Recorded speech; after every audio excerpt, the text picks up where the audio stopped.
কম উপকরণ দিয়ে chilli chicken. তার জন্য প্রথমে আমি নিয়ে নিয়েছি বোনলেস চিকেন। ওর মধ্যে দিয়ে দিচ্ছি নুন আর কিছুটা অল্প পরিমাণে জিরে গুঁড়ো এবং আদা রসুন বাটা। আদা রসুন বাটাটা দিয়ে করে ভালো করে এটাকে মাখিয়ে নিতে হবে। ভালো করে মাখানো হয়ে গেলে এতে আমি দিয়ে দিব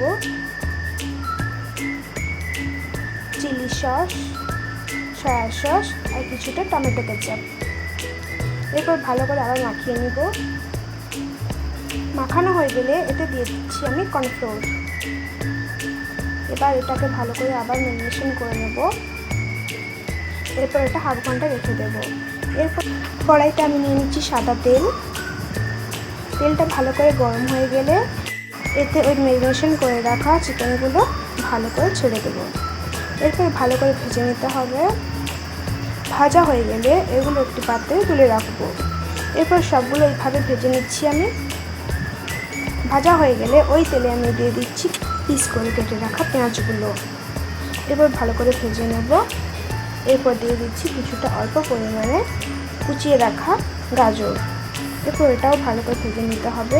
ভাজা হয়ে গেলে দিয়ে দিচ্ছি কুচিয়ে রাখা ক্যাপসিকামগুলো। এরপর ভালো করে এটাকে নেড়ে চেড়ে ভেজে নেব। এরপর দিয়ে দিচ্ছি একটু অল্প পরিমাণে রসুন কুচি, একটুখানি নুন। এটা যতক্ষণে ভাজা হচ্ছে ততক্ষণে আমি অন্যদিকে একটা বাটিতে গ্রেভিটা বানিয়ে নিচ্ছি। তো তোমরা প্রথমে ওই গ্রেভি বানানোটা দেখে নাও। প্রথমে একটা খালি বাটিতে নিয়ে নিচ্ছি টমেটো কেচাপ একটু বেশি করে। এরপর দিয়ে দিচ্ছি চিলি সস, কিছুটা সয়া সস আর একটু শুধু চিনি, যাতে একটুখানি মিষ্টি মিষ্টি ভাবটা থাকে। এরপর এটাকে ভালো করে আমি মিশিয়ে নিচ্ছি। ভাজা হয়ে গেলে ওইখানে ওই গ্রেভিটা দিয়ে দিব।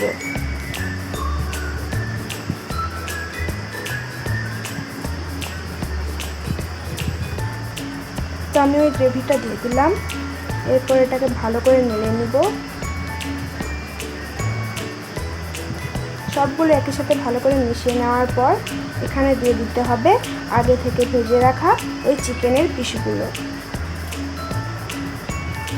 এরপর ভালো করে নাড়িয়ে নিলেই আমাদের চিলি চিকেন তৈরি।